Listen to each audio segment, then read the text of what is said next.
Hello dear students, welcome to our channel educational goal. और हमारी जो ग्रामेटिकल सेक्शन की जो सीरीज चल रही है, आज हम उसका 6th पार्ट लेकर आए हैं। तो चलिए जल्दी से हम पहले फिल इन द ब्लैंक समझते हैं, उसके बाद डू एज डायरेक्टेड समझेंगे। तो पहला क्वेश्चन है प्रसू इज, और उसके बाद लिखा है एम ए इन इंग्लिश, कि प्रसू जो है वो इंग्लिश में एम ए है। तो देखिए फिलिंग द ब्लैंक्स के बाद, यानी कि जो ब्लैंक है उसके बाद एम, उसकी आपने ध्वनि क्या निकाली, एम, यानी कि पहली जो साउंड निकली है वो किसकी निकली, वोवेल साउंड। और वोवेल साउंड में हम क्या लगाते हैं, एन लगाते हैं, तो इसमें आ जाएगा एन। प्रसू is N M A in English. अगला देखते हैं, अगला है no sooner did the boy see the cobra he ran away. तो देखिए इसमें क्या होता है कि नो सूनर और जो देन है उसका तो प्रयोग ही आता है। तो आप साफ साफ देख पा रहे होंगे जो ऑप्शन में देन लिखा हुआ है, नो सूनर डिड या डज जो भी टेंस के अनुसार, और बाद के क्लोज से पहले क्या लगता है, देन लगता है। तो इसका अर्थ होता है कि जैसे ही लड़के ने कोबरे को देखा वो भाग गया। तो नो सूनर और देन का प्रयोग होता है। तो डियर स्टूडेंट्स आप ध्यान रखें, अगर नो सूनर दिया है तो उसके ऑप्शन में फिर बाद वाले जो क्लोज है उसमें देन ही आता है। आगे देखते हैं, ही लोस्ट, और फिर ब्लैंक है द मनी ही हैड। तो देखिए मैंने इससे पहले वाले वीडियो में भी एक बार ऐसा कुछ खालिस्तान आया था, तो मैंने आपको बताया था कि आल के बाद दा लगता है। He lost all the money he had. देखिए ईच एवरी के बाद दा नहीं लग सकता, ना ही फ्यू के बाद। तो इसमें एक ही ऑप्शन है जो बिल्कुल उचित है, और वो क्या है, वो है आल। तो he lost all the money he had. आगे देखते हैं,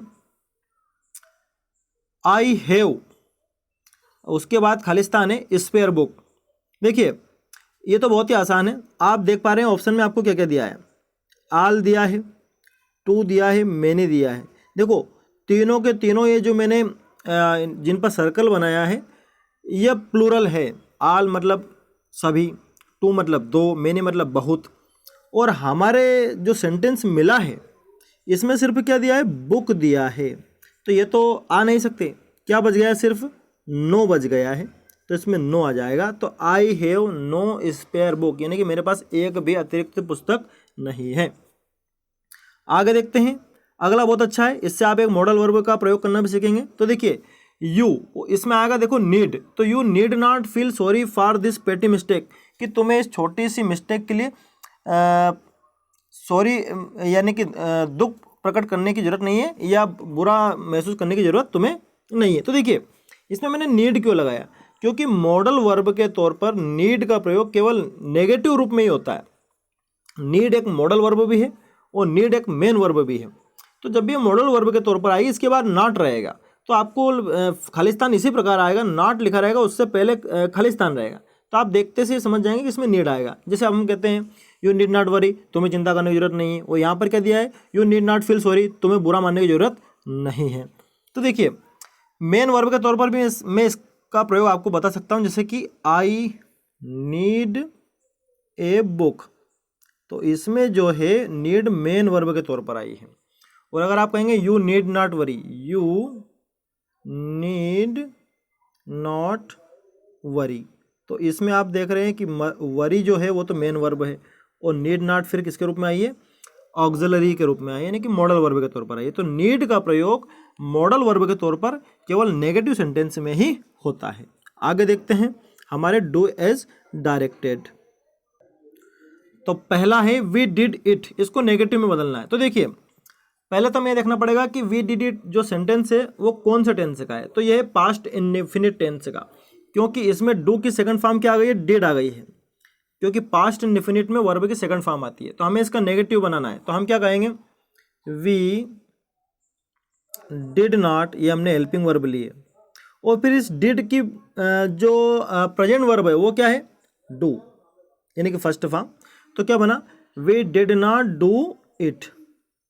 ठीक है, तो ये इस तरह से बन जाएगा। ये जो हमने डिड नॉट यूज़ किया है, ये पास्ट इंडेफिनिट के अकॉर्डिंग हमने क्या वर्ब यूज़ करी है, हेल्पिंग वर्ब यूज़ करी है। और फिर ये जो डिड था इसकी जो प्रेजेंट फॉर्म होती है वो क्या होती है, डू, वो लिखा हमने। तो we did not do it. ठीक है, तो ये इस तरह से बन जाएगा। अगला देखिए, the servant gave you all the milk, इसको हाउ मच से क्वेश्चन बनाना है। तो पहले हम इसके जो टेंस पर गौर करेंगे। तो देखिए the servant gave you, gave आया है यानी कि ये पास्ट इंडेफिनिट टेंस का है।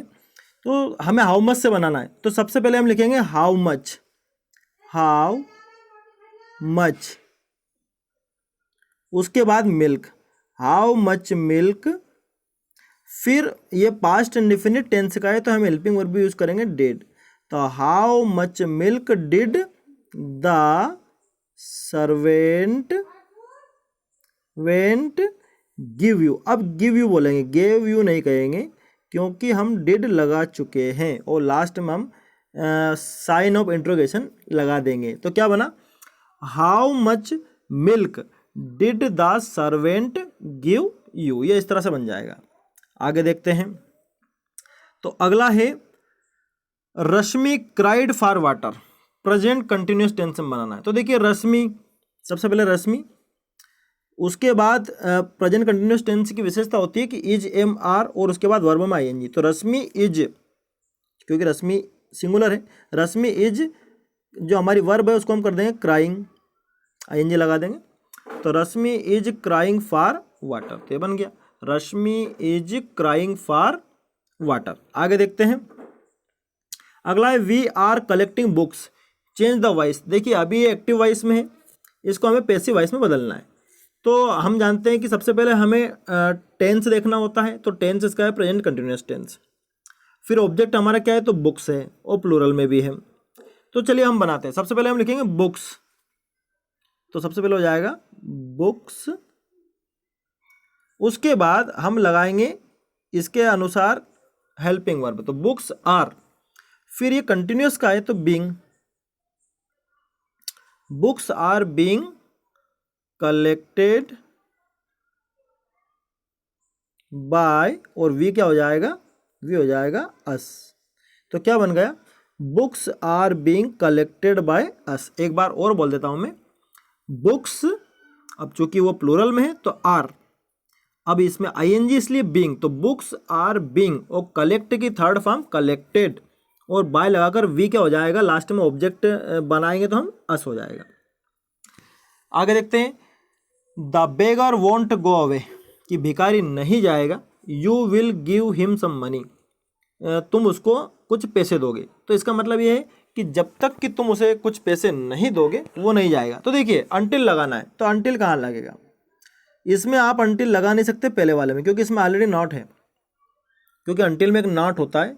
अंटिल का मतलब क्या होता है, जब तक कि ना, तो इसमें तो नॉट है, बाद वाले में नॉट नहीं है। तो देखिए क्या बनाएंगे आप पहले कहेंगे the beggar won't go away, और बीच में लगा देंगे फिर अंटिल, अंटिल, और फिर दूसरा वाला जो सेंटेंस है वो पूरा आ जाएगा। तो क्या अर्थ निकल जाएगा कि भिखारी नहीं जाएगा। वॉन्ट का मतलब होता है विल नॉट, तो भिखारी नहीं जाएगा जब तक कि तुम उसे पैसे नहीं दोगे। तो नहीं किसके लिए आ गया फिर, अंटिल में ऑलरेडी जो नॉट है उसके लिए। तो क्या बना, the beggar won't go away until you will give him some money, कि जब तक उसे तुम पैसे नहीं दोगे वो नहीं जाएगा।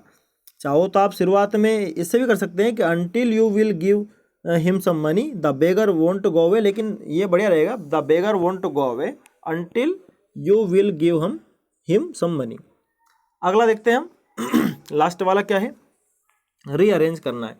तो देखिए रीअरेंज करना है, इसमें सब्जेक्ट आपको दिख रहा है आई, तो आप कह देंगे आई, ये आई है। उसके बाद इसमें वर्ब भी दे रखी है, तो आई हैड।